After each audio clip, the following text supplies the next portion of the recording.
अच्छा, so the chapter which we'll be doing today is theory of income, output and employment. The very first thing which comes over here is aggregate demand. अब यहाँ पर aggregate demand का मतलब क्या होता है, जो भी टोटल डिमांड पूरी इकोनॉमी में सारे सेक्टर्स ने किया है उसको हम एग्रीगेट डिमांड बोलते हैं. So basically aggregate demand refers to the sum total demand of all the sectors in an economy. अब हमारी इकोनॉमी में 4 सेक्टर्स होते हैं, household sector, firm, government and rest of the world. और ये चारों सेक्टर्स कुछ ना कुछ डिमांड कर रहे हैं. तो जो हाउस होल्ड सेक्टर है basically here we are talking about the citizens of the country, they are demanding consumption. Firms का मतलब we are talking about the producer sector, they are demanding investment. Government जो है वो खर्चा करती है for the growth and development of the nation. And rest of the world जो खर्चा कर रही है that is on export and import, that is the net exports. अब यहाँ पर अगर हम एग्रीगेट डिमांड का फॉर्मूला लिखें तो it will become your consumption plus investment plus government expenditure plus net exports. So aggregate demand is equals to, अगर हम इसका शॉर्ट फॉर्म लिखें that will be consumption will be denoted by C, investment by I, government expenditure by G and net exports by X minus M. So this will be your formula for aggregate demand. Now if a question comes, define aggregate demand and explain its components. तो the first thing आप लोग क्या लिखोगे, उसकी definition जो मैंने अभी starting में बताई, it refers to the sum total demand of all the sectors in an economy. इसके बाद यू विल एक्सप्लेन ये सारे के सारे कंपोनेंट्स. सबसे पहले आता है कंजम्पशन की, कंट्री में रहने वाले जितना भी कंज्यूमर सेक्टर है, basically here we are talking about the households. तो वो हाउस होल्ड्स कितने फाइनल गुड्स एंड सर्विसेज को परचेज करने में खर्चा कर रहे हैं उसको हम कंजम्पशन बोलते हैं. So it refers to the expenditure incurred by the households in order to purchase final goods and services and it is denoted by C. Next आता है इन्वेस्टमेंट. अब इन्वेस्टमेंट का मतलब क्या है कि जो भी प्रोड्यूसर सेक्टर है वो प्रोड्यूसर सेक्टर कितना कैपिटल फॉर्मेट कर रहा है कंट्री में. तो investment it refers to the total capital formation which is done by the producer sector in an economy. Next is the government expenditure. It refers to the total expenditure incurred by the government sector for the growth and development of the nation. And last one is rest of the world. तो rest of the world क्या कर रहा है, export and import. So the expenditure which is incurred on the net exports is considered as the demand of rest of the world. Last में हम अपना formula लिख देंगे, that is AD is equals to C plus I plus G plus X minus M. अब next part आता है components of aggregate demand in 2 sector economy. अब हमें यहाँ 2 सेक्टर पढ़ने हैं. तो 2 सेक्टर हमारे कौन कौन से हो गए, हाउस होल्ड और फर्म.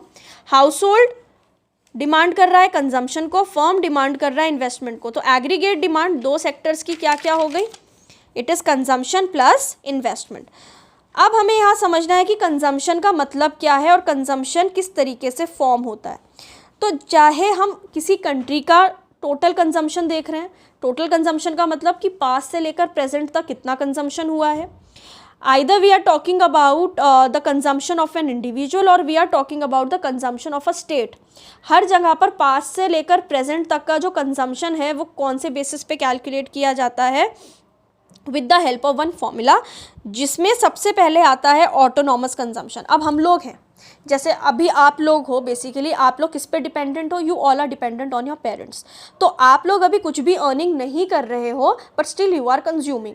तो ऐसी कंजम्पशन को हम क्या बोलते हैं, autonomous consumption. So autonomous consumption refers to the consumption which is done even at zero level of income, और उसको हम किससे डिनोट करते हैं, C बार से. तो अगर हम यहाँ पर अपना फॉर्मूला देखें तो कंजम्पशन कहाँ से स्टार्ट हुई, ऑटोनॉमस कंजम्पशन से. नेक्स्ट आया marginal propensity to consume. Marginal propensity to consume का मतलब क्या है, marginal means additional, propensity means functional relationship या ratio, and consumption consume means consumption. Consumption तब तक नहीं हो सकती जब तक कि इनकम ना हो. एडिशनल इनकम है तो एडिशनल कंजम्पशन किया जाएगा. So marginal propensity to consume basically states a functional relationship between the change in consumption due to change in income. कितना कंजम्पशन में चेंज आया जब इनकम चेंज हुई, और इसको हम किससे डिनोट करते हैं, B से डिनोट करते हैं. इनकम को हम डिनोट करते हैं Y से, और ये Y क्या हो गई, प्रेजेंट इनकम. तो C is equals to C bar, यानी शुरुआत हुई थी ऑटोनॉमस कंजम्पशन से, प्लस उस इंसान की इन कंजम्पशन में कितना चेंज आया because of the change in income into the present income will give you the total consumption which is done from past till present. Next term आती है यहाँ पर इन्वेस्टमेंट। इन्वेस्टमेंट का मतलब होता है total capital formation. Now this investment is of two types, autonomous investment and induced investment. Autonomous investment का मतलब होता है the investment which remains constant due to change in income, यानी कि जो गवर्नमेंट खर्चा कर रही है, इन्वेस्टमेंट कर रही है, तो दैट एक्सपेंडिचर ऑन इन्वेस्टमेंट और capital formation will remain constant through out.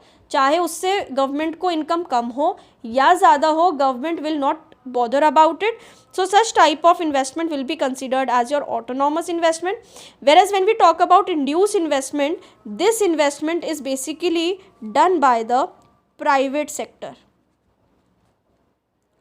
So private sector का main motive होता है profit. तो वो ज़्यादा इन्वेस्टमेंट करेंगे तो इनकम ज़्यादा जनरेट होगी, कम इन्वेस्टमेंट करेंगे तो इनकम कम जनरेट होगी. So when will form the graph of both of them, autonomous investment where your investment remains constant whether your income increases or income falls.